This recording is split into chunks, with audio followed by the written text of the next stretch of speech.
Hello guys, আসসালামু আলাইকুম। কেমন আছো তোমরা? আজকে আমি তোমাদের জন্য নতুন একটা ভিডিও নিয়ে চলে আসলাম। তো গাইস, আমি একটা নতুন আইডি খুলেছি, এইখানে সব ফ্রি ফায়ার রিলেটেড ভিডিও পাবা। তো দেখো, সবাই সবার মতো কাকাশি বান্ডেল নিচ্ছে, তাই আমিও নেওয়ার জন্য চলে আসলাম। তো আজকের ডায়মন্ড আমি চেক করতেছি পাইছি কি না। গাইস, ঢুকে বললাম মিষ্টি শপে। তো মিষ্টি শপে দেখতে পাচ্ছি আমার কাছে 402 ডায়মন্ড আছে। তো আমার 100 ডায়মন্ড কিছু নেওয়া লাগবে। আমি এই কেটা পারচেস করলাম, এটা পারচেস করব। এটা কি ভালো? অন্য কিছু তো আর কিছু নেওয়ার মতো কিছুই নাই। দেখতে পাচ্ছ, এটা পারচেস করে নিলাম। কিন্তু কাকাশি কিন্তু নিতে পারবো এখন।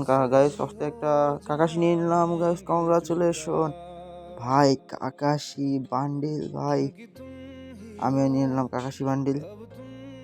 গাইস, দেখতে থাকো। এখন কাকাশি বান্ডিলটা পুড়িয়ে রাখি ভাই, আমার বট আইডি তো, ভালো কোনো আইডি নাই। গাইস, দেখতে পাচ্ছ কাকাশি বান্ডিলটা পরে নিলাম, অনেক ভালো লাগছে দেখতে। দেখতে থাকো, আমি কম্বো করাচ্ছি। 15-এর সাথে ভালো লাগছে না, আমি কাকাশি পরে রাখলাম। আজকে ছিল একটু ভিডিও। আসসালামু আলাইকুম।